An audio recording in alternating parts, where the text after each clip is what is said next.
നെറ്റ്ഫ്ലിക്സിലൂടെ പുറത്തു വന്ന ഏറ്റവും പോപ്പുലർ ആയിട്ടുള്ള ഒരു ആനിമേറ്റഡ് സീരീസാണ് ആർക്കേൻ. ഞാൻ ഇന്നേ വരെ കണ്ടതിൽ വെച്ച് ഏറ്റവും നല്ല ആനിമേറ്റഡ് സീരീസാണ് ഇത്. ഇത് ഞാൻ വെറുതെ ഒരു ഓളത്തിന് പറയുന്നതല്ല, ഞാൻ ഇതുവരെ കണ്ടതിൽ വെച്ച് ഏറ്റവും ബെസ്റ്റ് ആനിമേഷൻ ക്വാളിറ്റി, ഏറ്റവും ബെസ്റ്റ് ഫൈറ്റ് എല്ലാം ഉള്ള ഒരു ആനിമേഷൻ സീരീസാണ് ആർക്കേൻ.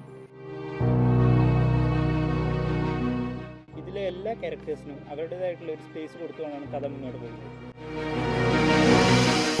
ഈ സീരീസിലെ മെയിൻ ക്യാരക്ടറിൻ്റെ പേരാണ് പൗഡർ.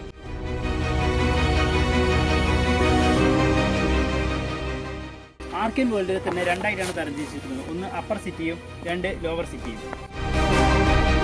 ഇതിലെ അപ്പർ സിറ്റിയെ പിൽറ്റോവർ എന്നും ലോവർ സിറ്റിയെ സോൺ എന്നുമാണ് കഥയിൽ പറഞ്ഞിരിക്കുന്നത്.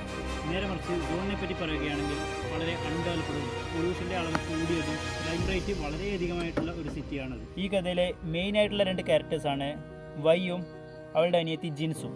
വളരെ നല്ലൊരു പ്ലോട്ടും വളരെ നല്ല ഒരു ക്യാരക്ടർ ഡെവലപ്മെൻറ്റുമുള്ള സീരീസാണ് ആർക്കേൻ. പലരും കാണാണ്ട് മിസ് ചെയ്യുന്ന ഒരു സിനിമാറ്റിക് മാസ്റ്റർ പീസാണ്. എല്ലാവരും തീർച്ചയായും കണ്ടിരിക്കേണ്ട ഒരു മാസ്റ്റർ പീസ് ആയിട്ട് തന്നെയാണ് ആർക്കേൻ. ഇത് കാണാത്തവരുണ്ടെങ്കിൽ തീർച്ചയായും കണ്ടുനോക്കുക. ഇതിൻ്റെ സീസൺ 1 and 2 നെറ്റ്ഫ്ലിക്സിൽ അവൈലബിൾ ആണ്. ഇനി നിങ്ങളിത് കണ്ടവരാണെങ്കിൽ നിങ്ങൾക്ക് ഈ സീരീസിനെ പറ്റി എന്താണ് പറയാനുള്ളത്, നിങ്ങളുടെ അഭിപ്രായം താഴെ കമൻറ്റ് ചെയ്യുക. വീഡിയോ ഇഷ്ടപ്പെട്ടിട്ടുണ്ടെങ്കിൽ ചാനൽ ഒന്ന് സബ്സ്ക്രൈബ് ചെയ്യുക, വീഡിയോ ഒന്ന് ലൈക്ക് ചെയ്യുക, ഷെയർ ചെയ്യുക. അപ്പോൾ അടുത്തൊരു വീഡിയോ ആയിട്ട് നമുക്ക് അടുത്ത ദിവസം കാണാം.